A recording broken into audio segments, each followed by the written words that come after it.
This is part two of when the devil steals from you, he has to pay it back 7 times. Um, I ended the last video with explaining how someone that didn't like me was gave away property of mine, just to try to see if he could get under my skin. Because when people have tried everything to try to get under your skin, the devil's children, they they you know they'll try to use next time try something different, you know that they haven't tried before, and so because they want you to get mad so that they can so that the witchcraft that they're putting on you will penetrate you, because that's why they do that for. When somebody's trying to make you mad, it's because they've put witchcraft on you, and they're trying to, and it can't penetrate, and it can't affect you until you're angry, because the Bible doesn't give us permission to be angry, or to stay mad or to get emotional, because that signifies that you're not a child of God when you allow yourself to get mad. Because why. But anyway, after I had gotten this weight set, and this the Lord had sent it back 7 times. After I had added up the price of the weight set and the deadlift, it came to about around the same price as the pot would have been. So I was like, I couldn't believe how fast the Lord would do that when someone steals something from you. If you're a Christian,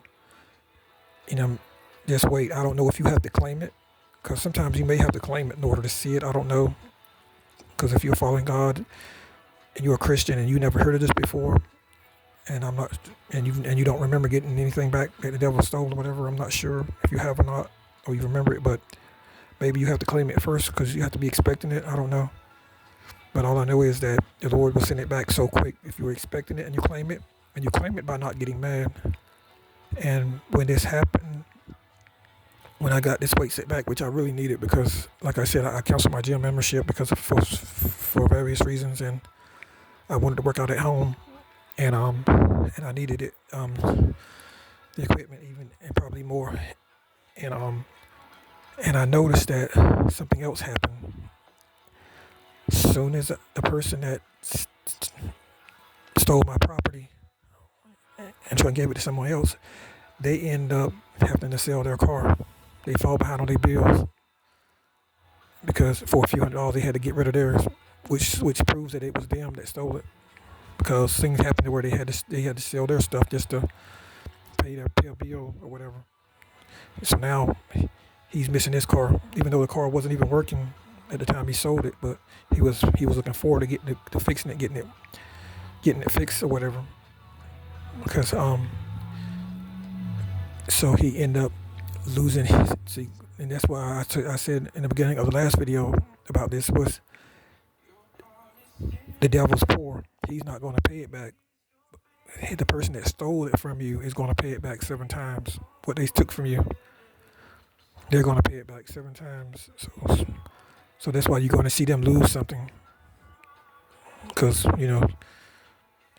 so if he stole something for you from $7, that was cost $100, you're going to get it back $700. It may not be $700 in cash. It'll probably most likely be $700 and something that you've been wanting, something that you've been needing. And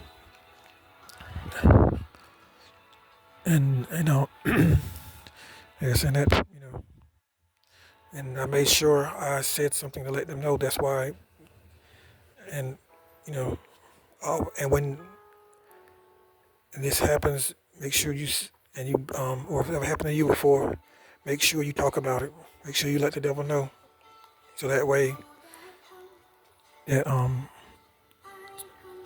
that would encourage them, and that will also let other people see that's listening, be witness this, so that way they can, that you actually got that, because they'll remember you complaining about something that was stolen from you, and then when you take them and show them how God replaced it with something else, they'll remember that.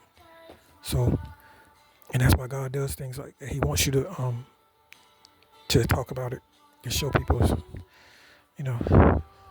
So now that person thought he was trying to take me off by stealing my pot or something from me. It could have been anything, just to take me off. Now he lost his car. So now he then went backwards. See, See how they'll put themselves in a hole trying to annoy you, you know. But you should never get upset because when this happens, because these people, they want you to get upset, so because people that mess with you like that, they're all under witchcraft. They're using some type of witchcraft anyway, because if they didn't, that's the only reason why how they can keep up with you. You know what I'm saying? Because how else can you mess with a child of God while you're under a curse? When they're under a curse, they're trying to survive. That's why you know these people. That's how you always notice they're demonic. They're not like everybody else. People that that don't like Christians and always trying to do stuff to annoy you. You will notice that something evil about them, and then you will hear rumors about witchcraft stuff that they're into. Because most of the time they're doing this to try to they're trying to pierce your with the witchcraft they put on you can't pierce you, can't affect you unless they can pierce you by pierce your spirit by making you upset about something that they did. So don't get upset.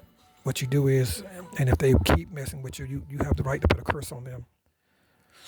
You can curse them and their whole life will fall apart, because God gives Christians that authority if they constantly won't leave you alone. You can say, may the curse of God be on you, and all of a sudden that person will lose their job, they'll lose their home, they'll lose everything, they'll end up on the street.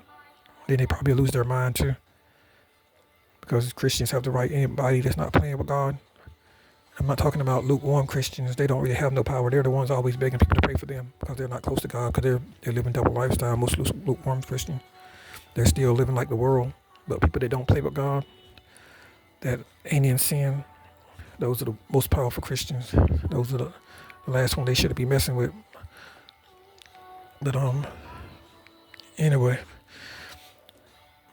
and I kind of noticed a pattern anyway of this person, that they know that you it's like they're being careful enough not to curse you. They want to harass you, but at the same time it's like they're trying to be careful to do it like in a way to where you won't put a curse on them, because they do things like low key to you. They're trying to do low key stuff, they try to annoy you, and then when they notice they made you mad, they'll leave you alone for like weeks, won't talk, because it's almost like they know that you got the power to make their whole life fall apart and curse them. So that's why they very strategic in how they mess with you once they know that you when you get close to God, which they was never like that before. When I wasn't that close to God, they would do it in my face, whatever they did.